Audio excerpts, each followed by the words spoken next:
অসুস্থতার কারণ দেখিয়ে পদত্যাগ করলেন রাষ্ট্রপতি মোহাম্মদ শাহাবুদ্দিন। ভারপ্রাপ্ত রাষ্ট্রপতি হাফিজ উদ্দিন আহমদ। সংবিধানের ৫৪ অনুচ্ছেদ অনুযায়ী আমি রাষ্ট্রপতির দায়িত্ব গ্রহণ করেছি। স্বৈরাচারের ছায়া সরে গেছে মন্তব্য জামায়াত আমিরের। গ্রেপ্তার দাবি এনসিপির। রাতে কাফরুলে দুর্বৃত্তের গুলিতে যুবদল কর্মী ইউসুফ নিহত, পথচারী সহ গুলিবিদ্ধ ২, অস্ত্রধারী একজন আটক, বাকিদের ধরতে অভিযানে পুলিশ।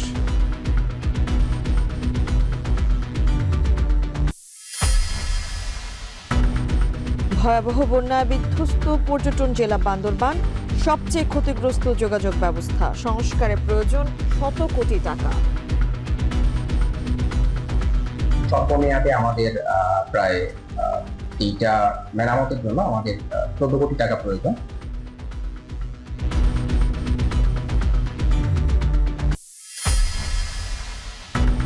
শিক্ষামন্ত্রীর পদত্যাগ বিষয়ে সময় চেয়েছে মোদী সরকার। সিজেপির সঙ্গে বিকেলে ফের বৈঠক, এনটিএর ৪৭ আধিকারিক অপসারণ।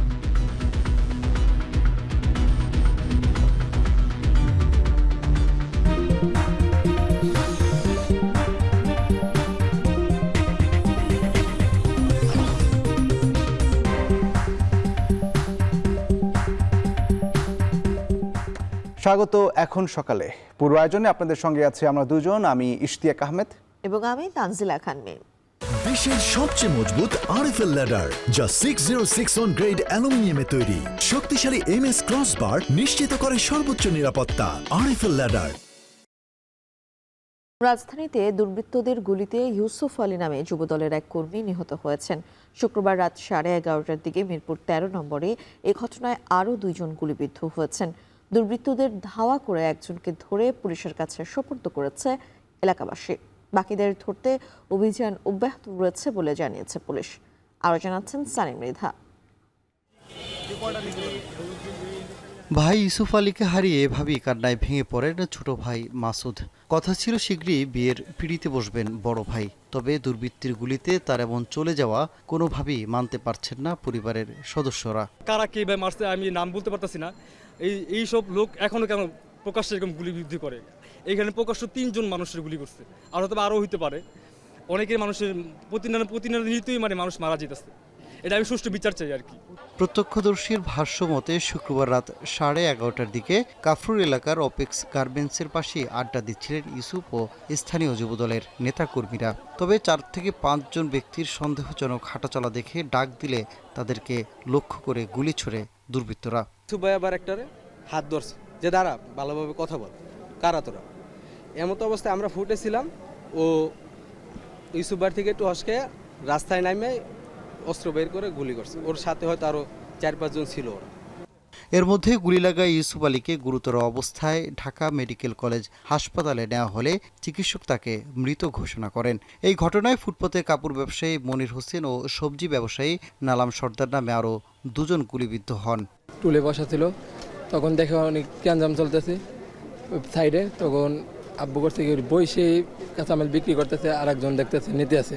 তখন ওই মাল দিতে আছে, তখনই এখানে বাম সাইডে আর কি গুলিটা লাগে। এদিকে গোলাগুলির ঘটনায় অস্ত্রধারী একজনকে আটক করে পুলিশে সোপর্দ করেছেন স্থানীয়রা, তবে তাৎক্ষণিকভাবে তার নাম পরিচয় জানা যায়নি। তবে এই ঘটনায় কে বা কারা জড়িত এ নিয়ে আনুষ্ঠানিকভাবে পুলিশ কিছু না জানালেও ঘটনার সঙ্গে জড়িতদের শনাক্ত ও আটকের চেষ্টা চলছে বলে জানিয়েছে কাফরুল থানা পুলিশ। সানিম মৃধা, এখন ঢাকা। রাজধানীর মতিঝিলে মেট্রো রেল স্টেশনের নিচের সড়কে ছাতার ভেতরে লুকিয়ে রাখা একটি বোমা উদ্ধার করেছে পুলিশ। পরে সেটিকে নিষ্ক্রিয় করে ঢাকা মহানগর পুলিশের বোম ডিসপোজাল ইউনিট। পুলিশ জানিয়েছে নিষ্ক্রিয় করা বোমাটি একটি পরিত্যক্ত ইম্প্রোভাইজড এক্সপ্লোসিভ ডিভাইস আইইডি সদৃশ বস্তু। ডিএমপি সূত্র বলছে শুক্রবার সন্ধ্যা 7:30টার দিকে সড়কে ছাতার ভেতরে বোমাটি দেখতে পান এক পথচারী। খবর পেয়ে পুলিশ এলাকা ঘিরে রাখে, পরে বোমা নিষ্ক্রিয়করণ দল গিয়ে সেটি নিষ্ক্রিয় করে। এই সময় কিছুক্ষণ বন্ধ থাকে সড়কে যান চলাচল। এদিকে এই ঘটনায় ডিএমপি বিবৃতি জানিয়েছে ছাতার ভেতর কে বা কারা বোমা রেখেছে তাদের শনাক্ত করতে কাজ করছে পুলিশ সহ বিভিন্ন সংস্থা।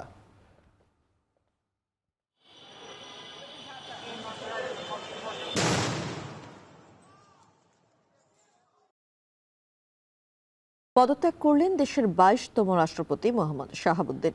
লিখিত পদত্যাগপত্রে শারীরিক নানা জটিলতার কথা উল্লেখ করেছেন তিনি। ভারপ্রাপ্ত রাষ্ট্রপতি হিসেবে দায়িত্ব নিয়েছেন স্পিকার হাফিজউদ্দিন আহমেদ, আর স্পিকারের দায়িত্ব পালন করবেন ডেপুটি স্পিকার। এক সংবাদ সম্মেলনে স্পিকার জানান, মোহাম্মদ শাহাবুদ্দিন আওয়ামী আমলে রাষ্ট্রপতি নির্বাচিত হলেও বর্তমান সরকারের প্রতি সবসময় সমর্থন জানিয়েছেন তিনি। আরও জানাচ্ছেন সাব্বির রোজ। শপথ করিতেছি যে দেশের রাজনৈতিক ইতিহাসে রেকর্ড 3 সরকারকে শপথ পড়ালেও মেয়াদ শেষ করতে পারেননি রাষ্ট্রপতি মোহাম্মদ শাহাবুদ্দিন চুপ্পু। মেয়াদ শেষের 1 বছর 9 মাস আগেই ছাড়লেন বঙ্গভবন। সরকারের প্রধানমন্ত্রী পদের কর্তব্য বিশ্বস্তার সহিত পালন করিব। শুক্রবার বিকেল 5টার দিকে স্বাস্থ্যগত কারণ দেখিয়ে পদত্যাগ করেন তিনি। মোহাম্মদ শাহাবুদ্দিন নানা সময়ে ছিল আলোচিত ও সমালোচিত। তার পদত্যাগপত্র গ্রহণ করেন ত্রয়োদশ জাতীয় সংসদের স্পিকার হাফিজউদ্দিন আহমেদ। পরে জাতীয় সংসদের শপথকক্ষে সংবাদ সম্মেলনে হাফিজউদ্দিন আহমেদ জানান, সংবিধান অনুযায়ী ভারপ্রাপ্ত রাষ্ট্রপতি হিসেবে দায়িত্ব গ্রহণ করেছেন তিনি। মহামান্য রাষ্ট্রপতি জনাব মোহাম্মদ শাহাবুদ্দিন তার স্বাক্ষরযুক্ত পদত্যাগপত্র আমার নিকট পদত্যাগপত্র দাখিল করেছেন।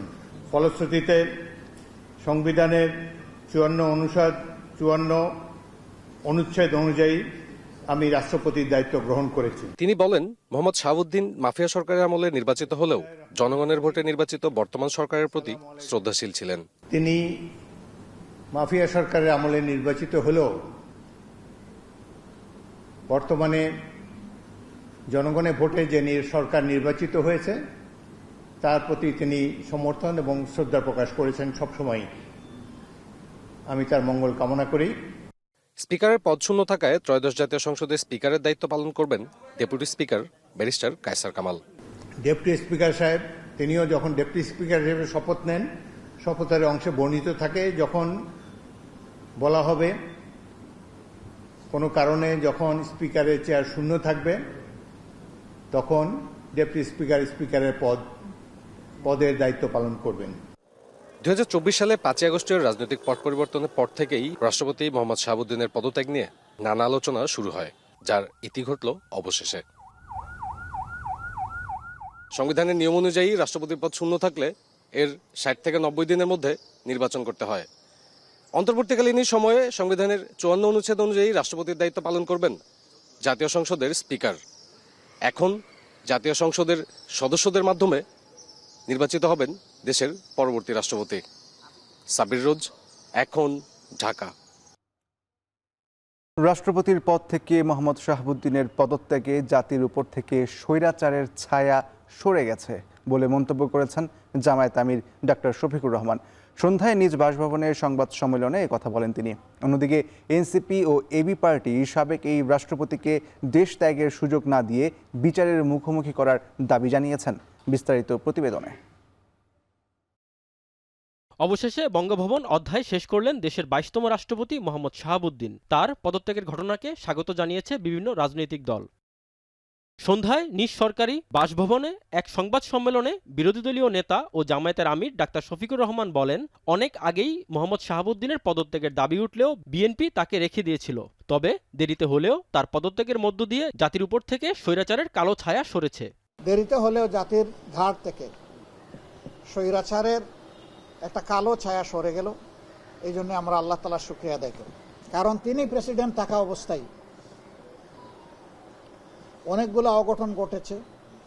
বিশেষ করে জুলাই রিভলিউশনে এতগুলো মানুষের জীবন গিয়েছে, কিন্তু রাষ্ট্রের সর্বোচ্চ অভিভাবক হিসাবে তিনি কোনো দায়িত্ব পালন করেন নাই।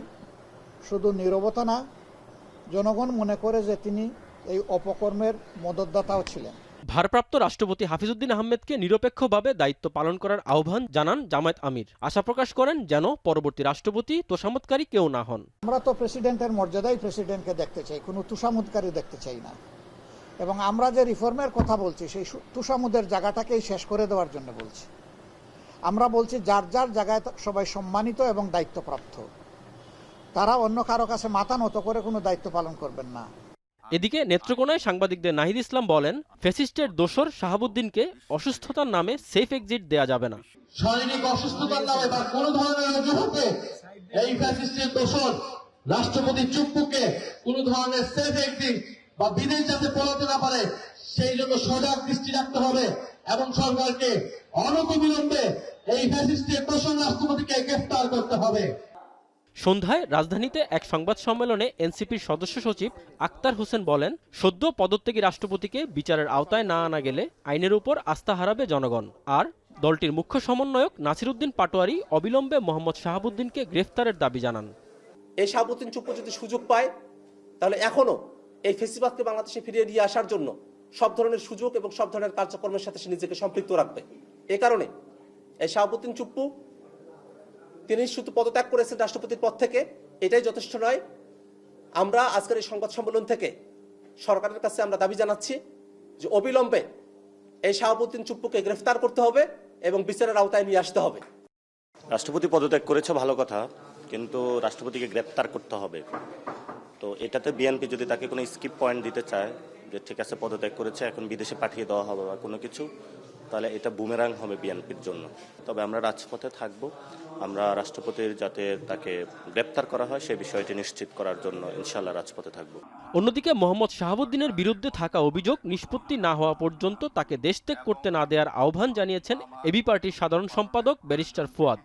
তাকে অব্যাহতি দিলেও তাকে কোনোভাবে যেন দেশ ত্যাগের সুযোগ দেয়া না হয়। রাজীব হোসেন, এখন, ঢাকা। এদিকে রাষ্ট্রপতি আর তার পদত্যাগপত্রে অসুস্থতার কারণ উল্লেখ করলেও বিষয়টিকে রাজনৈতিক হিসেবে দেখছেন বিশ্লেষকরা। পাশাপাশি স্পিকার ভারপ্রাপ্ত রাষ্ট্রপতির দায়িত্ব নিয়ে রাজনৈতিক অস্থিরতার সুযোগ দেখছেন না তারা। হোসেন জাহিদের প্রতিবেদন। রাষ্ট্রীয় পদক্রমের সর্বোচ্চ পদ রাষ্ট্রপতি। কার্যত আইনিভাবে এই পদে কখনো শূন্যতা আসে না। দায়িত্বে থাকা রাষ্ট্রপতি পদত্যাগ করলে কিংবা মারা গেলে এই আসনে কে বসবেন সেই ব্যাখ্যা স্পষ্ট উল্লেখ আছে সংবিধানে। অনুচ্ছেদ ৫৪ এবং ১২৩-এর ২ অনুযায়ী রাষ্ট্রপতি পদ শূন্য না থাকার কারণে রাজনৈতিক অস্থিরতা তৈরি হবে না বলে মনে করছেন আইন বিশ্লেষকরা। রাষ্ট্রপতি যেদিন পদত্যাগ করছেন বা যেদিন তার পদ শূন্য হয়ে যাচ্ছে সেদিন থেকে ৯০ দিনের মধ্যে নতুন রাষ্ট্রপতি নির্বাচিত হবেন। তো এক্ষেত্রে কোনো সাংবিধানিকের কোনো শূন্যতা বা কোনো ভ্যাকামেন্ট সৃষ্টি হচ্ছে না, রাজনৈতিক কোনো অস্থিরতারও সৃষ্টি হওয়ার কোনো কারণ নেই। এদিকে সদ্য সাবেক রাষ্ট্রপতি মোহাম্মদ শাহাবুদ্দিন তার পদত্যাগপত্রে অসুস্থতাকে কারণ হিসেবে উল্লেখ করলেও বিষয়টিকে রাজনৈতিক হিসেবেই দেখছেন বিশ্লেষকরা।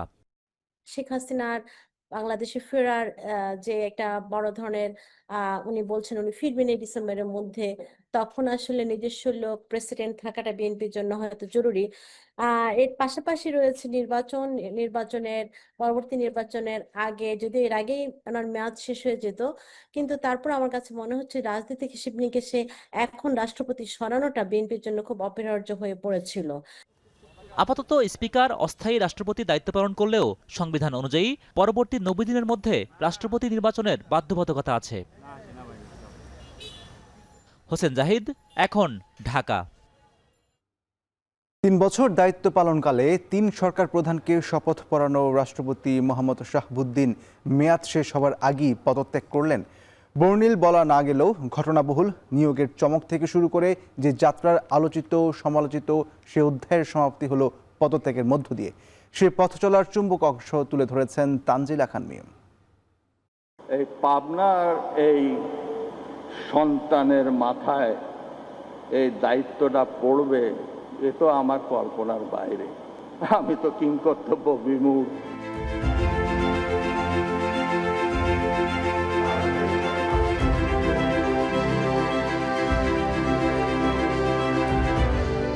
রাষ্ট্রপতি হবেন নিজেও ভাবেননি কোনোদিন। ২০২৩ সালের ২৪ এপ্রিল দেশের ২২তম রাষ্ট্রপতি হন মোহাম্মদ শাহাবুদ্দিন চুপ্পু।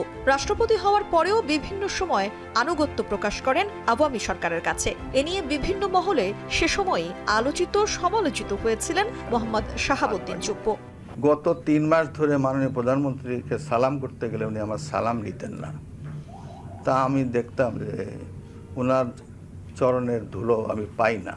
কিন্তু সেই সময় যে ওনার মনের মধ্যে রাষ্ট্রপতি হিসাবে আমার নাম গ্রথিত হয়ে গেছে এবং সেজন্যই যে উনি আমার সালাম নেওয়াটা বিব্রতকর মনে করতেন, এটা তো পরে বুঝলাম। বিতর্কিত দ্বাদশ জাতীয় সংসদ নির্বাচনের পর শেখ হাসিনা সরকারকে শপথ পড়ানোর 6 মাসের মাথায় 24 জুলাইয়ে ছাত্র জনতার গণ অভ্যুত্থানে পতন হয় আওয়ামী লীগ সরকারের। হুট করেই যেন নিজ গতিপথের ছন্দ হারান রাষ্ট্রপতি। ঝড় উঠুক না কেন, আমি তো ঝড় উঠাচ্ছি এখানে, ঝড় উঠুক। নিজ আসনে বহাল তবিয়তে থেকেই 24 আগস্ট অন্তর্বর্তী সরকারের প্রধান উপদেষ্টা ডক্টর মোহাম্মদ ইউনূস সহ উপদেষ্টা পরিষদের শপথ পড়ানোর দায়িত্ব সারেন শাহাবুদ্দিন চুপ্পু।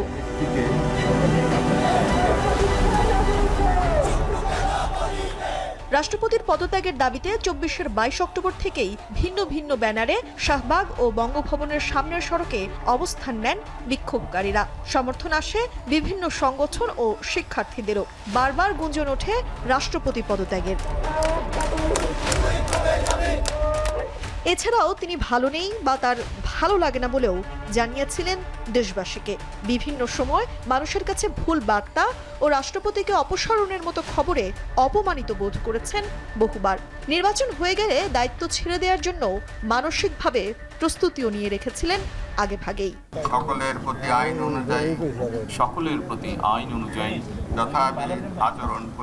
যথাবিহিত আচরণ করিব।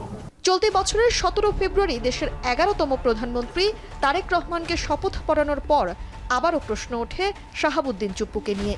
বিএনপি ক্ষমতাসীন অবস্থায় কতদিন দায়িত্বে থাকবেন আওয়ামী লীগ আমলের রাষ্ট্রপতি মোহাম্মদ শাহাবুদ্দিন? যাদের অসামান্য ত্যাগের মাধ্যমে বাংলাদেশ ফ্যাসিবাদ মুক্ত হয়ে গণতন্ত্রের পথে যাত্রা শুরু করেছে, সকলকে জানাই আমার আন্তরিক শ্রদ্ধা। এমন প্রশ্নের বেড়াজালে হুট করেই তাকে নিয়ে নানা চক্রান্ত চলছে। গণমাধ্যমে এমন বক্তব্য দিয়ে আবারও আলোচনা সমালোচনার জন্ম দেন তিনি। দেশের শান্তি শৃঙ্খলা চিরতরে ধ্বংস করার এবং সাংবিধানিক শূন্যতা সৃষ্টি করার অনেক পায়তারা হয়েছে বলেও মন্তব্য করেছিলেন রাষ্ট্রপতি।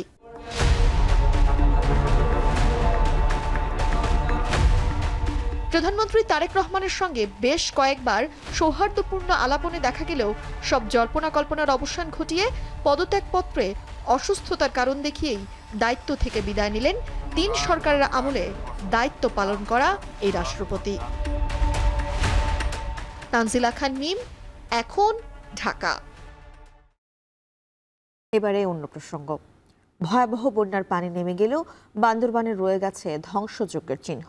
টানা ভারী বর্ষণ ও পাহাড়ি ঢলে জেলার আঞ্চলিক ও অভ্যন্তরীণ সড়কের বিভিন্ন অংশ ভেঙে গেছে। কোথাও সৃষ্টি হয়েছে বড় বড় গর্ত, কোথাও আবার ধসে পড়েছে পুরো সড়ক। এতে চরম দুর্ভোগে পড়েছেন দুর্গম এলাকার বাসিন্দারা।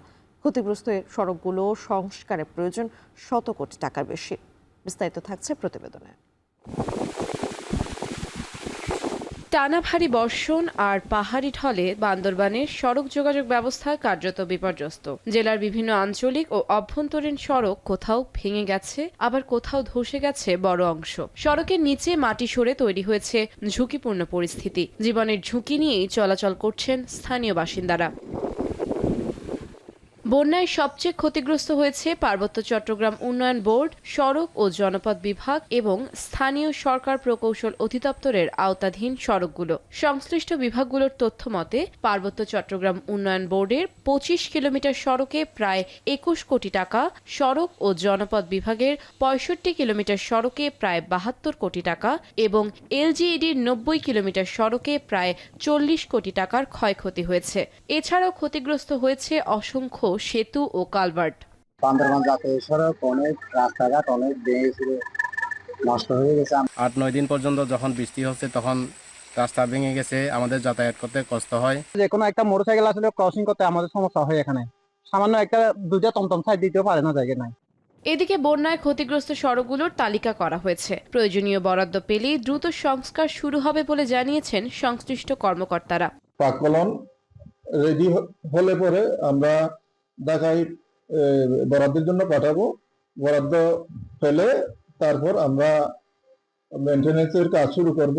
51টি রাস্তায় বিভিন্ন অংশে ক্ষতিগ্রস্ত হয়েছে, যার মধ্যে কালভার্ট, রিটেনিং ওয়াল এবং প্রোটেক্টিভ অনেকগুলো ছিল। সবচেয়ে বেশি পরিমাণে ক্ষতিগ্রস্ত হয়েছে যে ভূমিধসে রাস্তার উপর চলে আসছে, যার ফলে যান চলাচলের ব্যাঘাত সৃষ্টি হয়েছে। আমাদের এই স্বল্প মেয়াদে আমাদের যে সড়কের নেটওয়ার্কের ক্ষয়ক্ষতি হয়েছে, গতকাল পর্যন্ত আমরা যে অ্যাসেসমেন্টটি পেয়েছি, সেই অ্যাসেসমেন্টটি হচ্ছে স্বল্প মেয়াদে আমাদের প্রায় এইটা মেরামতের জন্য আমাদের 14 কোটি টাকা প্রয়োজন। সাম্প্রতিক ভয়াবহ বন্যায় বান্দরবানের আওতাধীন আঞ্চলিক ও অভ্যন্তরীণ সড়ক পুনর্নির্মাণ ও সংস্কারে অন্তত 133 কোটি টাকার প্রয়োজন। দ্রুত বরাদ্দ ও সংস্কার শুরু না হলে দুর্গম এলাকার মানুষের দুর্ভোগ আরও দীর্ঘায়িত হওয়ার শঙ্কা রয়েছে। এখন বান্দরবান। নেত্রকোনায় দীর্ঘদিনের সীমান্ত জটিলতা শেষে শূন্য রেখায় সোমেশ্বরী নদীর পার বাঁধাই করে তৈরি হচ্ছে নতুন সড়ক। ব্রিজ নির্মাণ হলেই অবহেলিত পাহাড়ি জনগোষ্ঠী সহ বিজেপি সদস্যদেরও যাতায়াত সহজ হবে বলে মনে করছেন স্থানীয়রা। নির্মাণ কাজ হলে শুধু যাতায়াত নয়, শিক্ষা এবং স্বাস্থ্যতে উন্নতি আসবে বলে মনে করছেন পাহাড়ি বাসিন্দারা। আর পানি উন্নয়ন বোর্ড বলছে জটিলতা কাটিয়ে নদী শাসনের কাজ পুরোপুরি শেষের দিকে। রিফাত আহমেদ রাসেলের প্রতিবেদন।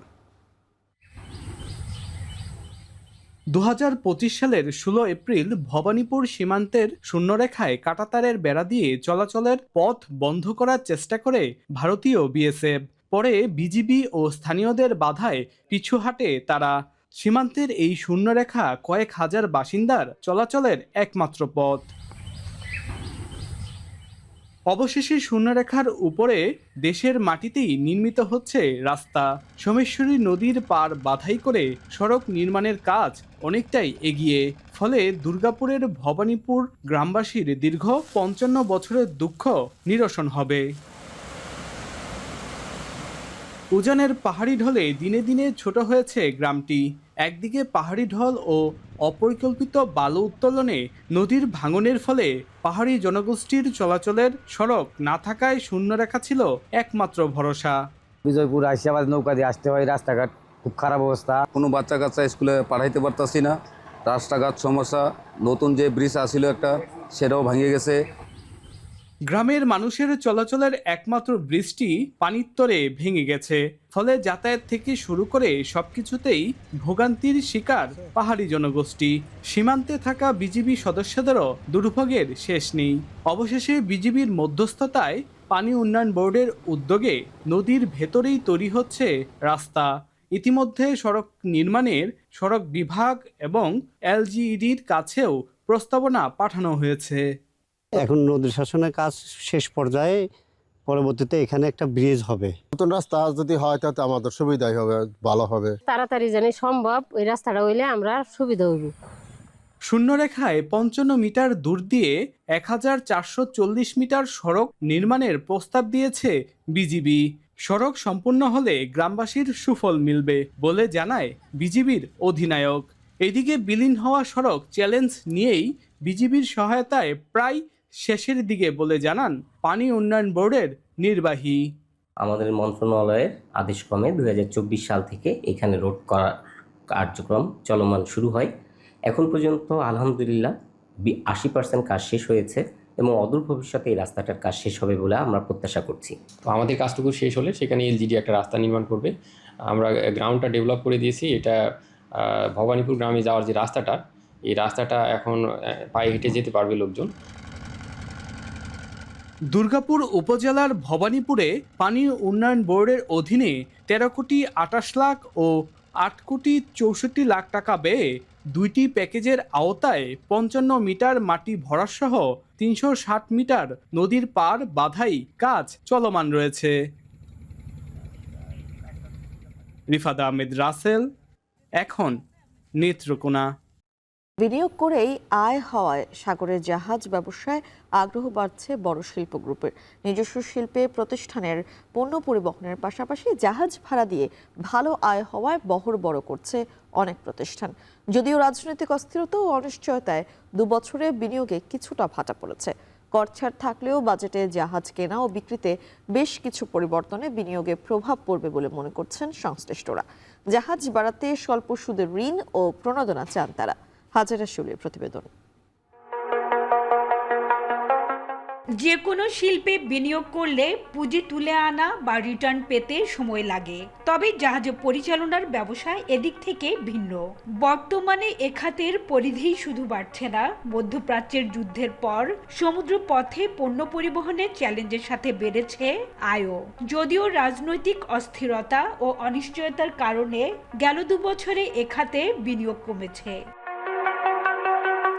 2024-এর জুনে দেশীয় পতাকাবাহী জাহাজ শতকের মাইলফলক অতিক্রমের পর 2 বছরে যুক্ত হয়েছে মাত্র 11টি জাহাজ। বিশ্বের বন্দরে বন্দরে লাল সবুজের পতাকা উড়াচ্ছে বর্তমানে 108টি জাহাজ। নিবন্ধনের অপেক্ষায় আছে আরও কয়েকটি। গোটা বিশ্বজুড়ে যে একটা জিওপলিটিক্যাল একটা আনসার্টেনটি বা ভোলেটিলিটি যেটাই বলেন না কেন, সেটার কারণে একটা ট্রেড এবং এই যে শিপিংয়ে একটা ডেফিনেটলি একটা আনসার্টেনটি তৈরি হয়েছে। সেই কারণে আসলে সবাই ইনভেস্টমেন্টের ক্ষেত্রে হয়তো একটু ওয়েট অ্যান্ড সি এই পলিসিতে যাওয়ার কারণে হয়তো খুব বেশি এরকম আশানুরূপ হচ্ছে না। একসময় বাংলাদেশ শিপিং কর্পোরেশন সর্বোচ্চ 34টি সমুদ্রগামী জাহাজের মালিক থাকলেও বর্তমানে বেসরকারি খাতই এ ব্যবসায় নেতৃত্ব দিচ্ছে। 2019 সালে সরকার জাহাজ কেনায় শুল্ক করে ব্যাপক ছাড় দেওয়ার পর বাড়তে থাকে দেশীয় পতাকাবাহী জাহাজ। গত 7 বছরে বিএসসি সহ বিভিন্ন শিল্প গ্রুপ জাহাজ কিনেছে প্রায় 90টি। 2020 ও 2022 সালে জাহাজ কেনা হয়েছে রেকর্ড 15টি করে। সর্বশেষ গত 6 মাসে দেশীয় পতাকায় জাহাজ যুক্ত হয়েছে 7টি। 27টি জাহাজ নিয়ে সমুদ্রগামী জাহাজের মালিকানায় বর্তমানে যৌথভাবে শীর্ষে আছে KSRM গ্রুপের মালিকানাধীন এসআর শিপিং ও মেঘনা গ্রুপ। 11টি জাহাজ নিয়ে দ্বিতীয় অবস্থানে আছে আকিজ গ্রুপ। 8টি জাহাজ নিয়ে এইচআর শিপিং তৃতীয় ও 7টি জাহাজ নিয়ে যৌথভাবে চতুর্থ অবস্থানে আছে বিএসসি ও ভ্যানগার্ড।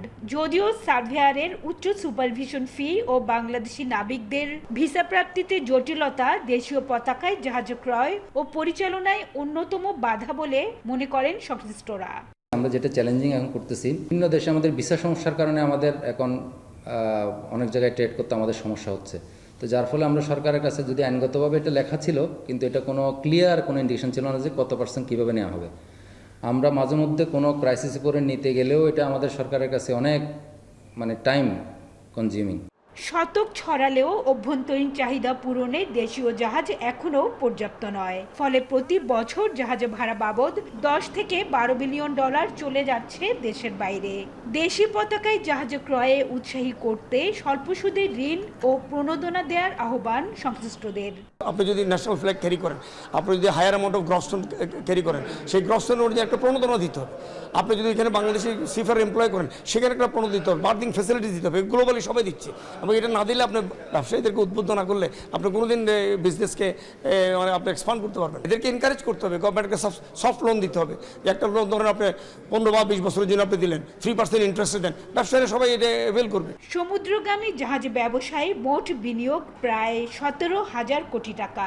যদিও আইন কানুনের শিথিলতা ও কর দিতে না হওয়ায় পানামা ও বারমুডা সহ অন্যান্য দেশের পতাকায় আছে বাংলাদেশি ব্যবসায়ীদের অন্তত 30 থেকে 35টি জাহাজ। হাজরা শিউলি, এখন, চট্টগ্রাম। দেশের সবচেয়ে মজবুত RFL ল্যাডার, যা 6061 গ্রেড অ্যালুমিনিয়ামে তৈরি। শক্তিশালী MS ক্রসবার নিশ্চিত করে সর্বোচ্চ নিরাপত্তা। RFL ladder. চাঁদপুর পৌরসভা বছরের পর বছর বিদ্যুৎ ব্যবহার করে বিল পরিশোধ না করায় বাংলাদেশ বিদ্যুৎ উন্নয়ন বোর্ডের নিকট বকেয়া পড়েছে প্রায় 21 কোটি টাকা। দীর্ঘদিনের বকেয়া নিয়ে বিপাকে বিদ্যুৎ বিভাগ। পৌর কর্তৃপক্ষকে একের পর এক চিঠি দিয়েও লাভ হয়নি। তবে পৌর প্রশাসক বলছেন, চলতি বিদ্যুৎ বিলের পাশাপাশি অতীতে জনপ্রতিনিধিদের করা বকেয়া ধাপে ধাপে পরিশোধ করা হচ্ছে। তালহা জুবাইরের প্রতিবেদনে দেখুন বিস্তারিত। পৌরবাসীর নাগরিক সুবিধা প্রদানে সকল বিল আদায় করলেও নিজেই বিদ্যুৎ বিল বকেয়া রেখেছে চাঁদপুর পৌরসভা। 2006 সাল থেকে বকেয়া রাখতে শুরু করে বিদ্যুৎ বিল। 2025 সালে এসে যা দাঁড়ায় প্রায় 21 কোটি টাকায়, যেখানে প্রিপেইড মিটারে বিল পরিশোধ করে বিদ্যুৎ ব্যবহার করে সাধারণ গ্রাহকেরা। সেখানে সরকারি প্রতিষ্ঠানের এত বড় অঙ্কের বকেয়া নিয়ে প্রশ্ন তুলছেন নাগরিকরা। আমরা টাকা না বললে বিদ্যুৎ অফ, ওনাগোটা বছরকার বছর পর্যন্ত না বোঝা চলতে আছে। আমাদের যে এরকম প্রিপেড মিটার দিচ্ছে, ওদের যদি এরকম প্রিপেড মিটার দিয়ে দেয় তার সমস্যাটা সমাধান হয়। তারা বিদ্যুৎ ব্যবহার করছে কিন্তু তারা বিদ্যুতের বিল পরিশোধ করছে না, এটা অবশ্যই একটা বাজে ব্যাপার। একটি স্বায়ত্তশাসিত প্রতিষ্ঠান হিসেবে এটা বকেয়া থাকা কখনোই সমীচীন না, কারণ নাগরিক হিসাবে পৌর ট্যাক্স, হোল্ডিং ট্যাক্স থেকে যাবতীয় পাওনা কিন্তু নাগরিকরা কিন্তু পরিশোধ করছে যথাসময়ে। যদি সেটা পরিশোধ হয় তাহলে পৌরসভার বিদ্যুৎ বিল বকেয়া থাকবে কেন? বিভিন্ন সময়ে জনপ্রতিনিধিরা দায়িত্বে থাকাকালীন এই বকেয়া জমে।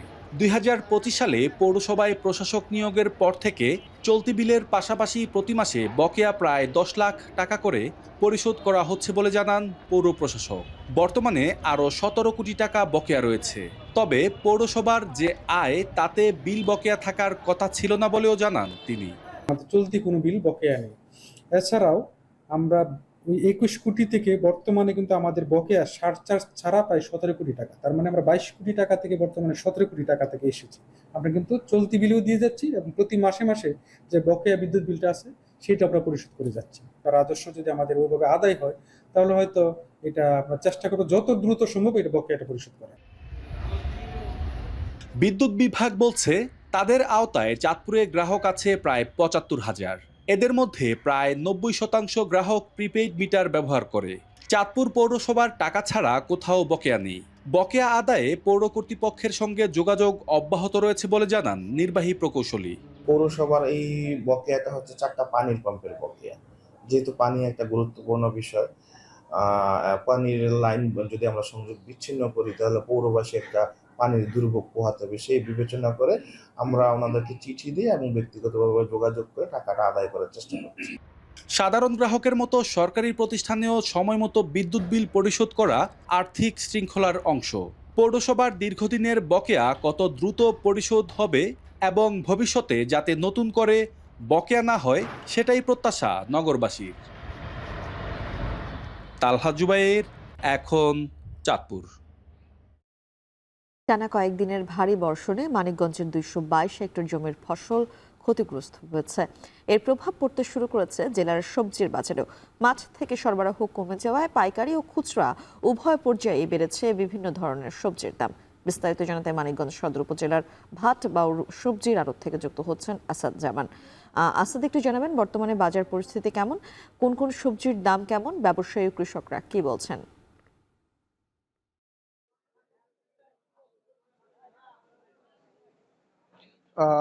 আমি এখন রয়েছি মানিকগঞ্জ সদর উপজেলার বৃহত্তম পাইকারি কাঁচা বাজার ভাটবাউর সবজির আড়ত। এখানে সকাল থেকে যে বিষয়টি দেখতে পেয়েছি, ক্রেতা সরবরাহ থাকলেও কিন্তু ক্রেতাদের সরগরম থাকলেও কিন্তু সবজির সরবরাহ কিন্তু কিছুটা কম। অর্থাৎ এই মানিকগঞ্জ জেলার 7টি উপজেলার মধ্যে 222 হেক্টর কৃষি জমি কিন্তু টানা বর্ষণে তলিয়ে গেছে। এই 222 হেক্টরের মধ্যে অধিকাংশই ছিল হচ্ছে সবজি ক্ষেত, যার কারণে কিন্তু সবজি ক্ষেতগুলো নষ্ট হয়ে যাওয়ায় যে কৃষকদের যে সবজিগুলো সেগুলো কিন্তু তারা বাজারে আনতে পারেনি, যার কারণে দেখা গিয়েছে যে সবজির সরবরাহ কম। এতে করে কিন্তু আমরা দেখেছি যে এখন যে সবজির দাম সেটা বর্ষণের আগের চেয়ে প্রায় 1.5 থেকে 2 গুণ পর্যন্ত বেড়ে গেছে। আজকের বাজার দর সম্পর্কে যদি একটু বলতে চাই, পটল প্রতি কেজি বিক্রি হচ্ছে 50 টাকা, টমেটো বিক্রি হচ্ছে 100 টাকা, শসা 60 টাকা, গাজর 100 টাকা, বেগুন 80 টাকা, পেঁপে 18 থেকে 20 টাকা, লেবু 30 টাকা কেজি, আমড়া বিক্রি হচ্ছে 25 টাকা কেজি। কাঁচা মরিচের দাম কিন্তু বেড়ে দাঁড়িয়েছে 180 থেকে 190 টাকা, যেটা কিন্তু বর্ষণের আগেও ছিল হচ্ছে 30 থেকে 35 টাকা বা 40 টাকা পর্যন্ত। আর মিষ্টি কুমড়া সেটা 20 টাকার মিষ্টি কুমড়া সেটা কিন্তু আজ বেড়ে বিক্রি হচ্ছে 35 টাকা। ধনিয়া পাতা বিক্রি হচ্ছে কেজি 200 টাকা কেজিতে। এখন আমরা কথা বলেছি এখানকার পাইকারদের সাথে। পাইকাররা আমাদেরকে জানিয়েছেন যে তারা আগে যে পরিমাণ সবজির সরবরাহ এখান থেকে বিভিন্ন যে খুচরা বিক্রেতা তাদের দিতে পারতেন, এখন কিন্তু সেটা অর্ধেকে নেমে এসেছে। অর্থাৎ যে এখানে যে সবজিগুলো বিক্রি হয় তারা প্রতিদিনই কৃষকরা নিয়ে আসেন, এখন যেগুলো নিয়ে আসছেন সেগুলো হয়তো বা একটু উঁচু জায়গাতে ছিল, সেই গাছগুলো সবজি কিন্তু এখানে নিয়ে আসছেন। দাম বেশি পেলেও কিন্তু তারা কৃষকরা বলছেন যে তাদের যে বড় বড় ক্ষেতগুলো, অর্থাৎ তাদের যে নতুন করে সবজি ক্ষেত কিংবা কিছুদিন আগে যেগুলো রোপণ করা হয়েছিল সেগুলো কিন্তু সব নষ্ট হয়ে গেছে। এখন এইভাবেই কিন্তু দাম চলবে, কারণ নতুন করে আবার তারা পুনরায় সবজি ক্ষেত আবার রোপণ করছেন। সেক্ষেত্রে বেশ কিছুদিন সময় লাগবে বাজারে স্বস্তি ফিরে আসতে। তো মিম, এই ছিল আমার কাছে সবজি বাজার থেকে সবশেষ সংবাদ। মানিকগঞ্জ সবজির আড়ত থেকে যুক্ত হয়েছিলেন সহকর্মী আসাদ জামান। কেন্দ্রীয় শিক্ষামন্ত্রীর পদত্যাগের ব্যাপারে সিদ্ধান্ত নিতে ককরোচ জনতা পার্টির কাছ থেকে সময় চেয়েছে ভারত সরকার। বিকেলে এই ইস্যুতে সিজেপির প্রতিনিধিদের সঙ্গে তৃতীয় দফায় আলোচনায় বসবেন কেন্দ্রীয় মন্ত্রী জেপি নাড্ডা। এদিকে দিল্লিতে আন্দোলনের জেরে অপসারণ করা হয়েছে ভারতের জাতীয় পরীক্ষা সংস্থার 47 আধিকারিক। এদিকে চলমান সংকট সমাধানে মূল্যবান পরামর্শ দেয় নতুন এক ভিডিও বার্তায় তরুণদের ধন্যবাদ জানিয়েছেন মোদি। সতীর্থ কর্মকার জানাবেন বিস্তারিত। আবারও মধ্যরাতে সেলফি ক্যামেরা ভিডিও নিয়ে হাজির হলেন ভারতের প্রধানমন্ত্রী নরেন্দ্র মোদি। জানিয়েছেন, বৃহস্পতিবারের ভিডিও বার্তার পর মূল্যবান পরামর্শ এসেছে তরুণ তরুণীদের পক্ষ থেকে, এজন্য তাদের প্রতি কৃতজ্ঞতাও প্রকাশ করেছেন মোদি। এর আগে বৃহস্পতিবার রাতের ভিডিও বার্তার পর ইনস্টাগ্রামে প্রায় 10 লাখ নতুন ফলোয়ার পেয়েছেন ভারতীয় প্রধানমন্ত্রী। ভিডিও বার্তাটি দেখা হয়েছে 27 কোটি 10 লক্ষ বার। हमारा नाता और अधिक सक्रियता से जुड़ता रहेगा। তবে অধিকার কর্মী সোনম ওয়াংচুক অনশন ভাঙার পর ককরোচ জনতা পার্টির সঙ্গে আপোষ নীতিতেই হাঁটছে ভারত সরকার। সিজেপির দাবি অনুযায়ী নিরপেক্ষ ভেন্যু নয়াদিল্লির প্যাটেল হাউসের কনস্টিটিউশন ক্লাবে কেন্দ্রীয় মন্ত্রীদের উপস্থিতিতে অনুষ্ঠিত হয়েছে বৈঠক। 2 ঘণ্টা বৈঠকের পর সিজেপি প্রতিনিধিরা শিক্ষামন্ত্রীর পদত্যাগ সহ 3টি দাবি ও পরীক্ষা সংস্কার সংক্রান্ত 5টি পরামর্শ দিয়েছেন। বিপরীতে ধর্মেন্দ্র প্রধানকে অপসারণের ব্যাপারে সিদ্ধান্ত নিতে শনিবার পর্যন্ত সময় চেয়েছে ভারত সরকার। শনিবার বিকেলে ককরোচ জনতা পার্টির প্রতিনিধিদের সঙ্গে আরও একবার আলোচনায় বসবেন কেন্দ্রীয় মন্ত্রী জেপি নাড্ডা, যার উপস্থিতিতেই অনশন ভাঙেন সোনম ওয়াংচুক। তবে এখনো কাটেনি ধোঁয়াশা। ভারতীয় গণমাধ্যম এনডিটিভির খবর, কেন্দ্রীয় শিক্ষামন্ত্রীর পদত্যাগ নিয়ে এখনই কিছু ভাবছে না ভারত সরকার। আরও চাঞ্চল্যকর তথ্য, সিজেপি এই ইস্যুতে আন্দোলন চালিয়ে গেলেও পরিস্থিতি নিয়ন্ত্রণে কেন্দ্রীয় সরকারের ভিন্ন পরিকল্পনাও আছে। এর আগে বৃহস্পতিবার মধ্যরাতের ফেসবুক ভিডিও বার্তায় ফাস্ট ট্র্যাক আদালত গঠন করে প্রশ্ন ফাঁসে জড়িতদের কঠোর শাস্তি দেওয়ার জন্য খসড়া বিল তৈরির ঘোষণা দেন মোদি। এর পরপরই অনশন ভাঙেন সোনম ওয়াংচুক। পাশাপাশি মোদির ঘোষণার পর প্রশ্ন ফাঁসে 10 বছরের জেল ও 10 কোটি রুপি জরিমানার বিধান রেখে খসড়া বিলে অনুমোদন দিয়েছে মন্ত্রিসভা, যা শিগগিরই আইনে পরিণত হবে। পাশাপাশি মেডিকেল প্রবেশিকা পরীক্ষা, নিটের ধারাবাহিক ভুল ত্রুটি ও অনিয়ম অবিলম্বে বন্ধ করতে কেন্দ্রকে নির্দেশ দিয়েছেন ভারতের সুপ্রিম কোর্ট। পরীক্ষা পদ্ধতি সম্পূর্ণভাবে অনলাইনে অর্থাৎ কম্পিউটার ভিত্তিক রূপান্তরের পরিকল্পনা এবং পরীক্ষার্থীদের তথ্যের সুরক্ষা কিভাবে নিশ্চিত করা হবে সে বিষয়ে কেন্দ্রের কাছে বিস্তারিত জানতেও চেয়েছেন শীর্ষ আদালত। এদিকে দিল্লিতে নিরাপত্তাজনিত কারণে টানা 3য় দিনের মতো 17টি মেট্রো স্টেশন বন্ধ রেখেছে কর্তৃপক্ষ। কবে নাগাদ এই পরিষেবা চালু হবে সে বিষয়ে কিছু জানা যায়নি। সতীর্থ কর্মকার, এখন বিশ্ব। নতুন মার্কিন পদক্ষেপে সর্বনিম্ন 10% শুল্কের তালিকায় বাংলাদেশ। আছে 3 বছর মেয়াদী TRQ তালিকাভুক্তির সম্ভাবনাও। এতে তৈরি পোশাক রপ্তানি খাতে বিশ্ববাজারে প্রতিদ্বন্দ্বীদের তুলনায় খানিকটা বাড়তি সুবিধা পাবে ঢাকা। তবে শর্ত হিসেবে যুক্তরাষ্ট্র থেকে কাঁচামাল আমদানিতে গুনতে হতে পারে বাড়তি খরচও। বিস্তারিত জানাচ্ছেন নুজহাত কামাল। 60 বাণিজ্যিক অংশীদারের ওপর ওয়াশিংটনের আরোপিত নতুন শুল্কের আওতায় মার্কিন আমদানির 99% বেশি পণ্য, বাদ শুধু তেল, গ্যাস, সার ও নির্দিষ্ট কিছু খাদ্যপণ্য। গেল ফেব্রুয়ারিতে সুপ্রিম কোর্টের সিদ্ধান্তে আগের শুল্ক বাতিল হয়ে যাওয়ার পর ট্রাম্প প্রশাসন নতুন করে বাণিজ্য যুদ্ধ শুরু করল শুক্রবার ঘোষিত 10 থেকে 12.5% শুল্ক আরোপের মাধ্যমে। এরই মধ্যে কার্যকর হয়েছে এ শুল্ক। বাণিজ্যে জোরপূর্বক শ্রম ঠেকাতে ব্যর্থতার অভিযোগে এই শুল্ক আরোপ, যদিও অভিযোগ প্রত্যাখ্যান করেছে সব দেশ। যুক্তরাষ্ট্রের নতুন শুল্ক বড় আঘাত রপ্তানি খাতে বাংলাদেশের শীর্ষে থাকা তৈরি পোশাক শিল্পের ওপর। যদিও স্বস্তির খবর, নতুন মার্কিন পদক্ষেপে প্রতিবেশীদের সাথে সর্বনিম্ন 10% শুল্কের তালিকায় বাংলাদেশ। একই সঙ্গে চীন, ভিয়েতনাম ও থাইল্যান্ড সহ প্রধান পোশাক রপ্তানিকারক প্রতিদ্বন্দ্বীদের তুলনায় বিশ্বে, বিশেষ করে যুক্তরাষ্ট্রের বাজারে প্রতিযোগিতায় এগিয়ে যাওয়ারও সুযোগ পেল ঢাকা। এদিকে বাংলাদেশ, কম্বোডিয়া, ইন্দোনেশিয়া ও মালয়েশিয়ার জন্য একটি 3 বছর মেয়াদী ট্যারিফ রেট কোটা বা TRQ প্রতিষ্ঠার বিবেচনা করছে ওয়াশিংটন। এর আওতায় তৈরি পোশাক প্রস্তুতে উপকরণ হিসেবে আমদানিকৃত মার্কিন তুলা ও বস্ত্র ব্যবহার করলে উৎপাদিত পণ্যের ওপর শুল্ক মওকুফের সুবিধা পাবে উৎপাদনকারী দেশগুলো। এতে যুক্তরাষ্ট্রের বাজারে বাংলাদেশের রপ্তানি বাড়বে বলে আশ্বস্ত করা হচ্ছে, যদিও এতে বাড়বে কাঁচামালের আমদানি খরচও। বাংলাদেশে স্থানীয়ভাবে চাষকৃত তুলায় তৈরি পোশাক বা RMG খাতে মোট চাহিদার 2% পূরণ হয় না। তাই এ খাত এবং নিটিং খাতেও কাঁচামালের জন্য চীন ও ভারত থেকে আমদানির ওপর নির্ভরশীল বাংলাদেশ। নিকটতম ও আঞ্চলিক প্রতিবেশী এই দুই দেশের পরিবর্তে সুদূর যুক্তরাষ্ট্র থেকে কাঁচামাল আনলে অতিরিক্ত খরচ কিভাবে সামাল দেয়া হবে রয়েছে সে প্রশ্ন।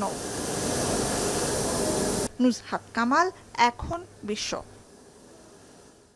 এশিয়ার অন্যান্য দেশ বিবেচনায় মালয়েশিয়ার উপর যুক্তরাষ্ট্রের আরোপিত শুল্ক তুলনামূলক কম হওয়ায় স্বস্তি প্রকাশ করেছেন দেশটির প্রধানমন্ত্রী আনোয়ার ইব্রাহিম। এদিকে চলমান সংকট সমাধানে মূল্যবান পরামর্শ দেয় নতুন এক ভিডিও বার্তায়। দর্শক, আমরা সতীর্থ কর্মকারের একটি প্রতিবেদন দেখছিলাম, সেই প্রতিবেদনটি দেখব, তবে আরও একটি প্রতিবেদন আমাদের কাছে এসেছে সেটিও দেখে আসবো। মার্কিন বাণিজ্য প্রতিনিধি দপ্তর USTR এর ঘোষণা অনুযায়ী বাংলাদেশ, মালয়েশিয়া, কম্বোডিয়া ও ইন্দোনেশিয়ার উপর 10% এবং অন্যান্য অধিকাংশ দেশের উপর 12.5% শুল্ক আরোপ করা হয়েছে। জোরপূর্বক শ্রমবিরতি নিষেধাজ্ঞা কার্যকরে ব্যর্থতার অভিযোগে 60টি দেশের বিরুদ্ধে এই পদক্ষেপ নিয়েছে ট্রাম্প প্রশাসন। মালয়েশিয়ার প্রধানমন্ত্রী জানান, জাতীয় স্বার্থ সুরক্ষায় ও শুল্ক কমানোর লক্ষ্যে যুক্তরাষ্ট্রের সঙ্গে আলোচনা চালিয়ে যাবে তার প্রশাসন। শুল্কের হার তুলনামূলক কম হওয়ায় স্বস্তির কথাও জানিয়েছেন তিনি। Meneruskan dan kalau kita ada beberapa aspek tak puas hati kita akan bangkitkan lagi. Tapi sekurang-kurangnya sekarang ni kita rasa lega kerana tarifnya relatif rendah. এদিকে USTR জানিয়েছে, যুক্তরাষ্ট্র থেকে তুলা ও টেক্সটাইল কাঁচামাল বেশি আমদানিতে উৎসাহ দিতে মালয়েশিয়াকে ভবিষ্যতে ট্যারিফ রেট কোটার আওতায় বিবেচনা করা হতে পারে। নতুন এই শুল্ক নীতি মালয়েশিয়ার রপ্তানি, বিশেষ করে টেক্সটাইল ও উৎপাদন খাতের উপর কী প্রভাব ফেলবে তা এখন নির্ভর করছে ওয়াশিংটন ও কুয়ালালামপুরের চলমান আলোচনার ফলাফলের উপর। শাহরিয়ার তারেক, এখন মালয়েশিয়া। এই ছিল এখন সকালে। এখন টেলিভিশন ওয়েবসাইটে দেখতে ভিজিট করুন এখন.tv। এছাড়া ফেসবুকে দেখতে ভিজিট করুন facebook.com/tv.এখন এবং ইউটিউবে দেখতে ভিজিট করুন youtube.com/c/echontv।